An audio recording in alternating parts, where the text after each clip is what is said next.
পুজো চলাকালীন তার দলবদল চারিদিককে সতর্ক দৃষ্টিতে রাখত। পুজোর নিয়মকানুন সেরে পুরোহিত দেবী কালীর সামনে বলি দেওয়ার খাঁড়াটিতে সিঁদুর ও রক্তচন্দন লাগিয়ে দিত। সঙ্গে সঙ্গে বেজে উঠত অনেকগুলি ঢাক। চারদিকে ঘুটঘুটে অন্ধকার, জ্বলে উঠত মশালের আলো। ঢাকের আওয়াজের চারিদিকে নিস্তব্ধ খান খান করে ভেঙে দিত। বহু দূরের গ্রামের মানুষও জানতে পারত ডাকাতদের পুজো হচ্ছে।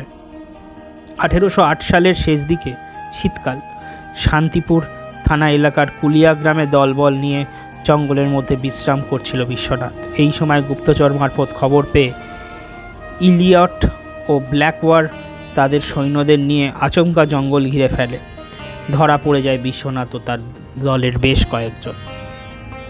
বিচারের নামে প্রহসন, বিশ্বনাথ ও তার সঙ্গীদের ফাঁসির নির্দেশ দেওয়া হয়। কৃষ্ণনগর কোতোয়ালি থানার আসাননগরের কাছের ঠকবেগের খালের ধারে একটি বটগাছের ডালে বিশ্বনাথ ও তার দলবলের লোকেদের ঝুলিয়ে দেওয়া হলো। বিশ্বনাথের মা তার সন্তানের মৃতদেহ ফেরত চেয়েছিল প্রশাসনের কাছে, কিন্তু তদান্তিনত ইংরেজ কর্তৃপক্ষ বিশ্বনাথের মৃতদেহ মার হাতে ফেরত দেয়নি। এখনও গ্রাম্য লাখাল ছেলেদের গলায় ওই এলাকায় বিশ্বনাথের কথা গীত হয়।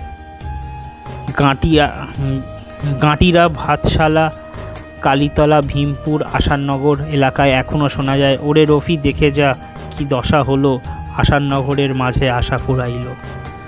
এখনও যদি পলদা বিল দিয়ে ঘেরা বাগবেরিয়া অঞ্চলে অবস্থিত গ্রামগুলিতে ঘুরতে গিয়ে রাস্তার মাঝে সূর্য অস্ত যায়, অন্ধকার নামে পথে, তাহলে মনে হবে পলদার বুক চিরে বারবার প্রতিধ্বনিত হচ্ছে সন্তানহারা এক রমণীর করুণ আর্তনাদ। আর সে আর্তনাদ ওই ডাকাত সর্দারের মায়ের না, তার পূজিতা মায়ের, তা বোঝা যায় না। শুধু বাতাসে শোনা যায়, আমার ছেলেকে আমার বুকে ফিরিয়ে দাও, ফিরিয়ে দাও, ফিরিয়ে দাও।